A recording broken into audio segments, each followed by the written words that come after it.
I don't know about you, but if you are like most people I met, you probably have a problem with authority. That's probably because most of us have the experience of an abuse of authority, abuse of power, power used for personal gain to take advantage of somebody weaker, and we seldom associate authority with this liberating force that is there to set us free, power that is to empower. That's why, as a rule, we don't want to be ruled. And it's quite understandable, because why would you let another human being rule over you? But on the other hand, there is always something that rules our behavior, that guides it. So it would be wise to make an informed decision about what that something is going to be. It would seem that it's not the best decision in the world to be ruled by rage, anger, hatred, lack of forgiveness, but only in theory. And it is also only in theory that we declare that we want to be ruled by love, because in practice, very often, it's so hard to be the first one to submit to this rule. Submitting to the rule of love requires tremendous courage. And so does prayer. No matter how many times you've heard that God is good, when you enter into prayer, especially into deep prayer, you inevitably must confront yourself with two questions, at least two. One, what if I let go of control, let myself be, become vulnerable, open myself up, and this force on the other side actually turns out to be evil? Or it's good, but not in the way that I understand goodness. Or, even worse, what if there's nobody there? And I need to confront my fear, my deepest fear of abandonment. I've stumbled upon these two questions in a book by Gerald May. I think they are really profound and worth reflecting upon. And the author also says that we often engage in too much doing just to escape this terrifying fear of just letting ourselves be and letting go of the need to control or to think that we control everything all the time. But because of that, also our prayer life is sometimes focused on doing prayer instead of letting prayer come out of us. And so we may engage in a lot of prayer-ish activities, like reading about prayer, talking about prayer, listening to somebody else describing their experience of prayer, listening to songs, anything that actually keeps us in a safe distance from the experience itself. And we may also conclude that, after all, at the end of the day, we don't really have time for prayer, instead of admitting that perhaps we are afraid of prayer, or maybe even terrified of it. But luckily, if you are not afraid to admit it, there is some hope. This Sunday we are meditating Mark 1 verses 21 to 28.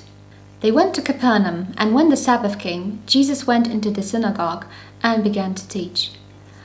The people were amazed at his teaching, because he taught them as one who had authority, not as the teachers of the law. Just then a man in the synagogue, who was possessed by an impure spirit, cried out, "What do you want with us, Jesus of Nazareth?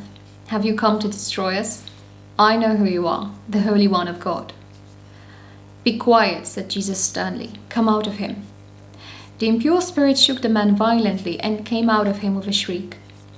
The people were all so amazed that they asked each other, "What is this? A new teaching, and with authority. He even gives orders to impure spirits, and they obey him." News about him spread quickly over the whole region of Galilee. In one of the commentaries to this fragment, I read that the fact that the impure spirit refers to itself as we, uses the plural form, might mean identification of that person with evil, complete identification with evil. And this reminded me of a story I was told by my friend just recently about a family and a husband who is very violent and abusive, especially towards the wife. And the wife died quite soon, also because of the abuse she suffered from her husband. And the family had 3 children. 2 of them grew up into decent adults, and one of the siblings became as aggressive, as violent as the father. This reminded me of a phenomenon called identification with the aggressor. It means that when somebody is vulnerable, like a child is vulnerable, and is attacked by the aggressor, they may either become an outright victim or, as a defense mechanism in an attempt to protect themselves, they may try to copy the aggressor, believing that that will increase their chances of survival. So sometimes we let people, concepts, feelings have authority over us, rule over us, even though we don't think that they are intrinsically good, trustworthy, worthy to follow, because we believe we won't be able to survive without them. Even though deep down in our hearts we may believe that we deserve something better and we want something better and we desire something greater, we may believe that without the aggressor inside, the aggressor that we've identified with already, we won't survive. To the extent that when love comes to set us free, we perceive it as a threat and we try to defend the aggressor instead.